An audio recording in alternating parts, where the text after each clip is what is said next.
In Digimon Liberator column Tips 10, we explore Lacuna's Lapis Marine, the ever-sunny seascape. In Digimon Liberator, the virtual world of Lacuna includes Lapis Marine, celebrated as the most beautiful and popular area within the game. This area is characterized by its vast, deep azure ocean, which contrasts with both pristine white sandy beaches and rugged rock formations. The nickname Ever Sunny Seascape is fitting, as the area is always illuminated by perpetual sunlight, giving it a tropical resort vibe. Lapis Marine is designed to offer a variety of experiences. The area includes a city beside the beach that serves as a hub for players. Among the city's attractions is a shop specializing in swimwear and Hawaiian-style resort wear, allowing players to change outfits and head straight to the beach. The shop's risque designs add a layer of fun to the VR experience, though there's a degree of modesty given the game's all-ages nature. Beachfront stands sell various foods and drinks, with one popular vendor offering beverages that provide buffs to increase the drop rate for rare items. The drinks are not only beneficial for gameplay, but also known for their delicious tropical flavors. In addition to beach activities like swimming, jet skiing, and diving, fishing is a major draw. Players can pay an NPC on the beach to be taken to a fishing spot where they can catch various types of fish. Collecting all types of fish can yield a valuable prize, though catching just a few might still reward players with useful items. Beyond the leisurely pursuits, Lapis Marine has an active battle scene. The rugged coastline outside the city is home to high-level NPCs that provide a challenging combat experience. These battles are more difficult than those in the beginner-friendly Emerald Coast, catering to more experienced players. One of the standout features of Lapis Marine is the Lapis Stadium Tower Lighthouse, a major landmark that hosts small-scale tournaments such as Tamer battles on a regular basis. This lighthouse is also the venue for larger events and tournaments, drawing players who seek rare rewards and unique experiences. During these events, NPCs set up side attractions near the lighthouse, offering additional battles and rewards. An intriguing aspect of Lapis Marine is the occasional rain, which transforms the bustling beach scene into an eerie quiet. During these times, rumors suggest the appearance of a powerful NPC with an impressive deck, located at a cliff's edge beyond the lighthouse. Although this is just a rumor, players are encouraged to seek out this elusive character for potential high rewards. The area is not just about visual appeal and gameplay. It also weaves in parts of Lacuna's main scenario through encounters and battles with NPCs. A snippet of the ongoing story involves rumors of a secret seafloor temple accessible during storms. According to the tale, a warp gate to this temple appears in the Lapis Stadium Tower's basement during a storm, leading to trials that test the player's strength and resolve. Digimon Liberator column Tips 13 explores Obsidian Desert, focusing on a distinct area within the immersive VR game set in the virtual realm of Lacuna. Lacuna combines mapping data from the real world to create a cyber world featuring 7 unique regions, each with its own characteristics, forming an intricate island network of cities. This installment delves into Obsidian Desert, referred to as the Dusty Demonic Realm. Obsidian Desert stands out due to its peculiar blend of elements. At its heart lies a dark, lustrous steel city that signifies industrial prowess, surrounded by ancient ruins and pyramids, giving the area a strange juxtaposition. Despite the seemingly desolate surroundings, the industrial city thrives, making the contrast particularly striking. As players traverse the desert, they will encounter scattered ruins that may conceal secret passages leading to other inaccessible areas. These passages are essential for players who may feel stuck while exploring, as they offer routes to locations otherwise unreachable. The central city, bustling with activity, is dominated by automated factories that constantly produce components for various NPCs. However, the specifics of the operations, such as those supporting cyborg and machine Digimon, remain cloaked in mystery. The stark, industrial aesthetic may not appeal to everyone, but it has garnered a dedicated following among players who find the area captivating. NPCs are relatively scarce in Obsidian Desert, with only a handful present, primarily for players to engage in battles. These NPCs are notably tough, making it advisable for rookie players to wait until they are at a more advanced level. Even for seasoned players, careful deck preparation and strategy are recommended to take on these formidable foes. Obsidian Desert offers 2 major attractions that make it worth visiting. 1. The secret shop, run by the Junkyard Scavenger, a quirky NPC with a paper bag over his face and a basket of assorted wares. His shop is renowned for selling rare items and abilities not typically found elsewhere.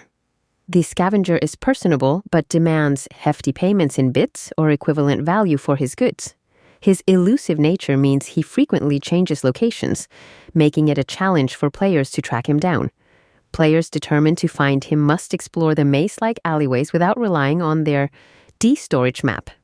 Gaining his trust may lead to special perks for loyal customers, adding an extra layer of incentive for players to engage with this aspect of the game. 2. Among the various side quests available, Obsidian Truth is a significant one. Players encounter a mysterious NPC named Perla, who appears frightened upon spotting them and subsequently flees. Chasing Perla leads players through the industrial city's labyrinthine alleys and factories. Along the way, players discover records indicating that the region was once vibrant and fertile, raising questions about the transformation into its current desolate state. The quest challenges players as the D-storage map becomes disabled upon meeting Perla, compelling them to rely on their intuition while navigating the city. This adds to the immersive experience and enhances the narrative depth of the game. Obsidian Desert, with its atmosphere of decay and foreboding, may not be the first choice for newcomers to the game. However, for veteran players, it presents a rich landscape filled with secrets, lore, and complex challenges. The combination of its industrial cityscape, the allure of hidden shops, and the depth of its side quests make Obsidian Desert an essential location within the world of Lacuna and Digimon Liberator. For those prepared to tackle its difficulties, the journey through Obsidian Desert promises valuable insights and memorable experiences in this captivating VR environment. Digimon Liberator column, Tips 18, Introducing Lacuna. 5. Amber remains the timeless domain. The VR game Digimon Liberator is set in a virtual world called Lacuna. It has 7 areas, all of which are integrated with mapping data from the real world. This makes for an environment so detailed it could be mistaken for real life, and yet it has a mysterious appeal, unlike that of the reality we know. This time, we'll be introducing an area whose mysteriousness is unrivaled in Lacuna. Amber remains, known as the timeless domain. Its defining feature is in the name. If you've ever been to an archaeological site, the amber remains will conjure up those memories. The area also hosts a city, albeit one interwoven with ancient ruins. In fact, the city center's infrastructure is built upon them, and even the suburban area is dotted with historic sites. The ruins bear a resemblance to a number of actual landmarks: Japan's Senpoku Fun, Mexico's Chichen Itza, Cambodia's Angkor Wat, Greece's Olympia archaeological site, and more. At the same time, they're each distinct from their real-world counterparts, imparting feelings of exotic nostalgia on many visitors wherever they come from. Whereas Lapis Marine caters to tourists with its array of dynamic activities, the relatively staid Amber Remains offers an equally valuable tourist experience, that of a world tour made possible by the immense cultural variety of its ruins. To make the most of the experience, you can hire a guide NPC, although this will set you back a few bit. We advise going for it if you'd like to get a nice souvenir, since you'll be rewarded with one just for tagging along. If you're more of a battler, you'll be pleased to learn that the Amber Remains is overflowing with NPCs itching for a throwdown. Even fairly new players can take them on, since their levels aren't especially high, and you can adjust your deck in advance, leveraging the knowledge that many of them use Angel-type Digimon. Any insights you've gleaned from battles against Angel decks, both in-game and in real life, will likely make a big difference here. Moving on, you've perhaps been wondering what's behind the name Timeless Domain. It turns out this is linked to a special type of conditional battle that some NPCs will challenge you to, where both players start with more security than usual, for example, 7 cards instead of 5. Also, some of the battles impose higher play costs on certain types of cards, such as tamer cards or cards of a certain level. These battles are not literally timeless, but can feel like it, as they can take an exceedingly long time. Ad hoc strategies are required since there are more security cards to deal with, as well as the risk of giving the opponent high memory through overly aggressive moves. You'll need to be more conservative and be mindful of the long-term state of play, managing your resources to avoid decking out. As you immerse yourself in these unusual battles, you might hear a rumor in the heart of the city. Apparently, somewhere in the Amber Remains, there exists an obscure, untimely domain. Conditional battles are also available here, except they have an untimely flavor instead. They come to a rapid conclusion due to turn limits, reduced starting security, and other conditions. There's no time for holding your cards close to your chest here. Players must swiftly attack, yet also maintain a delicate balance with defense. However, this is all hypothetical unless you can find a way in, which is far from straightforward. You might find hints as you proceed through the conditional battles, and since they play a role in the main scenario, completing them is recommended. Before taking them on, you may want to take note of one tidbit. The NPC's decks, predominantly angel-type cards, feature many cards whose effects depend on the number of security cards in play. While there are various rumors about this hidden area, notable among them is the claim that a portal links it to another secret spot in the Obsidian Desert. If this is true, it could be a good idea to attempt entry via Obsidian Desert, although you should bear in mind that this will be more challenging level-wise. Before you assume that the Amber Remains are solely focused on special battles and archaeological sites, we should mention that this location is also vital to the main scenario. The epic main scenario unfolds as you meet and battle NPCs in each area, and the ruin-laden timeless domain also has its share of surprises in store for players. We end this article with a short extract of a tale waiting to unfold. The Amber Remains are a strange place, and not only for their mixture of countless ruins amid an urban landscape. Androids live here, creating a stark contrast between the area's sense of history and the advanced nature of its inhabitants. It's the kind of place where you might expect to find one of the relics mentioned by Chain. And as it turns out, you came here because you heard a rumor related to them. Deep within one of the timeless domain's ancient sites, there is an enshrined gemstone that governs time itself. Or so the stories say. Since this could plausibly be one of the relics you're after, you investigate, battling a number of self-proclaimed gem protector androids in the process. After several of these difficult battles, whose special conditions seem like they could have been imposed by the gemstone's power, you find further clues about your target. And what's more, you hear something of great interest. The Obsidian Desert also possessed a relic, now lost. Apparently, the gemstone here was its partner, and somehow, the Obsidian Desert's relic has ended up in a secret zone in the Amber Remains. How could this have happened? And in the first place, is this gemstone you're after even a relic? You need to get to the bottom of this. Hopefully, the ruins hold the answers. The main scenario in the Amber Remains extends way beyond this. We hope you check out the blend of interesting conditional battles and story content. Above all, we hope you'll appreciate this area's uniqueness.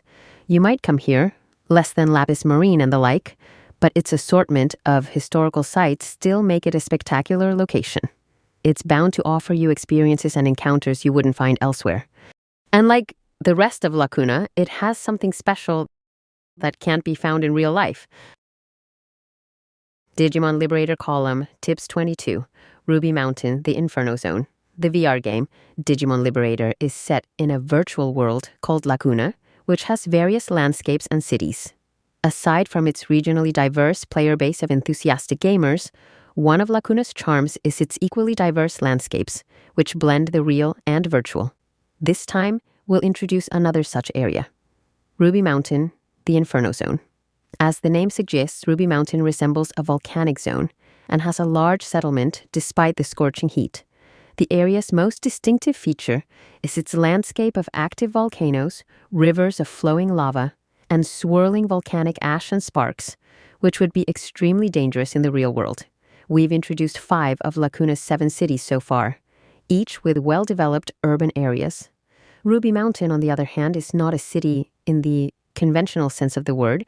Rather than having a distinct urban part, it has settlements scattered throughout the hazardous volcanic zone, utilizing terrain such as caves and cliffs. In gamer speak, Ruby Mountain fuses together dungeons and villages. At first glance, Ruby Mountain appears to be nothing more than a dangerous place.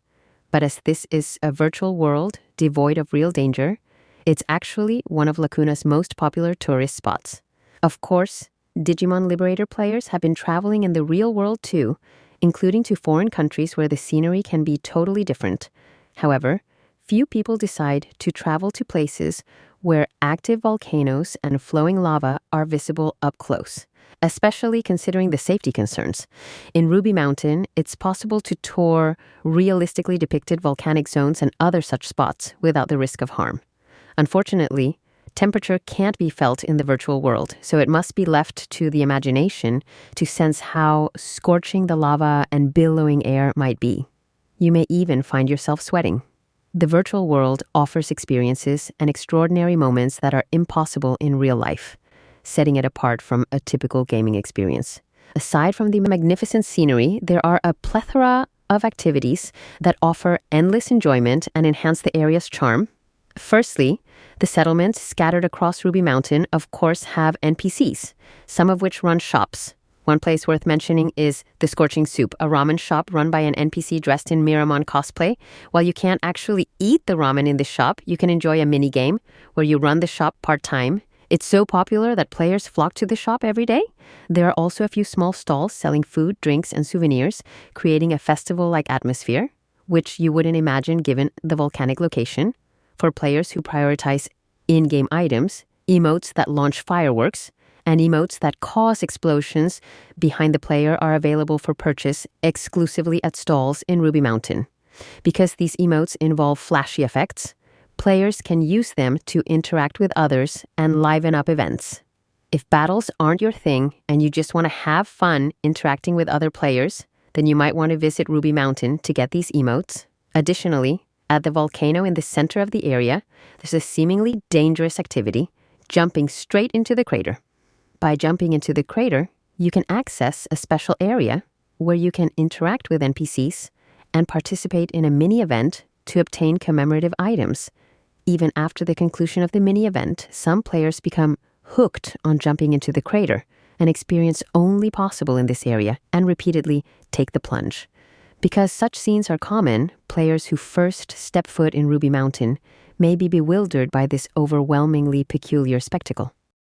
Apparently, there are player-organized events where participants compete to see who can dive into the crater with the most beautiful form. Lapis Marine would probably be a more sensible venue, but let's not rain on their parade. Contrasting with the treacherous terrain and the ominous-sounding name Inferno Zone, Ruby Mountain is a lively and bustling area with people and NPCs coming and going. So far, we've introduced the locations within the area, but as this is Digimon Liberator, we certainly must not overlook the numerous quests and NPCs for battling. Compared to other areas, battles with NPCs stationed in Ruby Mountain unfold in unusual situations. Battles are rarely fought under conventional rules. Instead, they almost always feature some kind of restriction or special rule. To give some examples, once every 2 turns, one card from your security stack is trashed at the end of your opponent's turn. Digimon moved from the breeding area and Digimon that are played are deleted after 2 turns. Battles take place under rules that directly affect the battle area or security. These incendiary special rules are another thing that ties in with the zone's moniker. The battles are designed for intermediate to advanced players as they require tactics that differ from the usual Digimon card game, with fierce attacks from NPCs and force usage of significant resources due to the special rules. However, as mentioned earlier, Ruby Mountain is an area bustling with many players, so naturally there are many advanced players accustomed to battling among them. If you find yourself struggling or getting stuck when taking on a battle, consulting other players or asking them to help you practice could be an option. Ruby Mountain is lively with battles, locations, and user interactions, not to mention Digimon Liberator's main scenario. Normally we would introduce some of this story, but we'll refrain from doing so this time, given the dramatic events currently occurring. Instead, we will simply introduce a few related elements. There are several important NPCs related to Ruby Mountain's story, and one to pay particular attention to is Tlalocmon. Tlalocmon is a Digimon that rules over rain and thunder, so it seems a little out of place in the Inferno Zone, where blazing lava is flowing everywhere. Why is it in Ruby Mountain? What is its purpose? Please visit for yourself to uncover the secret as you follow the story. Moreover, in the quest-exclusive server that you'll visit in the main scenario, you'll witness the lava that's so prominent in Ruby Mountain, cooled and solidified, transforming the area into a desolate wasteland. While shocking events aren't unusual in the story, a drastic transformation of an entire area's environment is unprecedented. Why would such events occur in Ruby Mountain, and what happens within the transformed area? To find out is another reason for players to visit the area. These points are key elements in Ruby Mountain's main scenario.